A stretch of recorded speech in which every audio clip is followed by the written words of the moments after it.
Yesterday, the White House received an unexpected call. President Johnson? Yes, I hear you, Mr. Chairman. It was a hotline call from Khrushchev to President Johnson. From the head of the Soviet Union? That's right. A few days ago, one of our country's main design bureaus, OKB 754, was destroyed in a nuclear explosion. At about the same time, our anti-aircraft radar picked up a signature that appeared to come from one of your military aircraft. Does any of this sound familiar to you? In retaliation, I have placed our armed forces on secondary alert. Depending on your response, I may be left with no choice but to order the military to maximum alert and unleash Armageddon.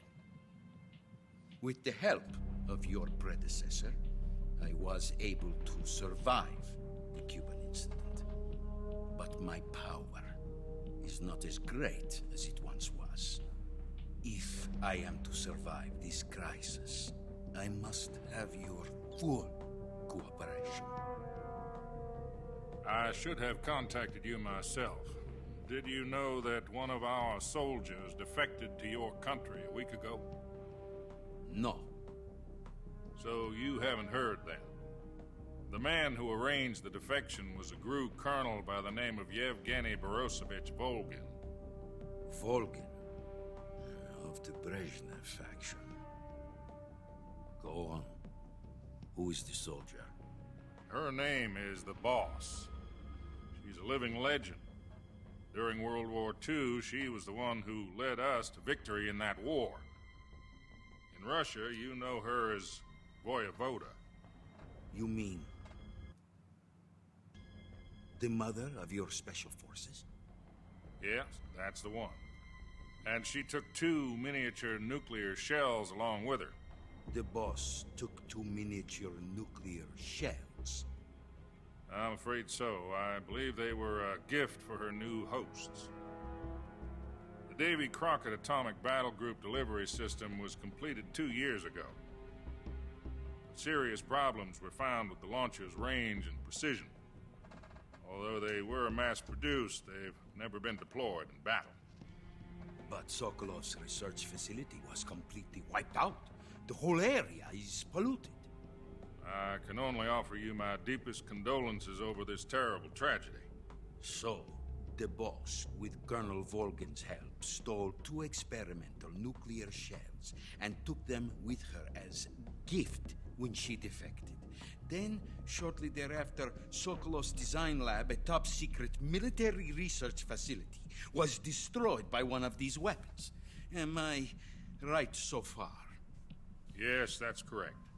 And the American government denies any involvement in the affair. Is that right as well? That's correct. We were not involved in any way. Then what was a U.S. military aircraft doing on our radar screen? It was clearly in violation of our airspace. And yet you say it was not acting under your orders. That's correct. You expect me to believe that this was all the work of a single soldier? I don't know what else to tell you. The army insists that this is all a ploy on your part. I've said it once and I'll say it again. Our government had nothing to do with it. And I would like dearly to believe you. However, I'm afraid my power over the military has weakened since the Cuban incident. I will need some kind of proof that this was not the action of the American government. You have 1 week. You must catch the boss yourselves and recover the remaining nuclear device. Then, you must find some way to prove your innocence. Prove our innocence? Yes, preferably something painful. Prove to me that this is not merely another one of your tricks. The boss should be close to Colonel Volgin. How about a little co-action? I would not expect too much if I were you. The political situation here is unstable. And Colonel Volgin is a member of the Brezhnev faction, which seeks to topple my government. 1 week You have only 1 week, and if it is not too much to ask, do something about Volgin as well. What is that supposed to mean? Nothing. It means nothing. Call it a modest gentleman's agreement to ensure our continued relationship. What if we can't prove our innocence? Then I will be unable to restrain the military. I will be ousted, and they will seek their revenge. A nuclear attack on the United States? I leave the disposal of this situation entirely to your discretion, Mr. President. Disposal? If you fail, it will mean the beginning of a new world war.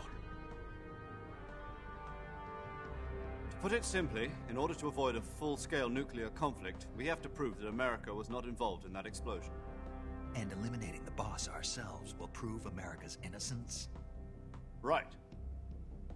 The higher-ups have decided that you're the only one capable of pulling this off. You were her last apprentice. Screw this one up, and we'll both be 6 feet under. There's no choice.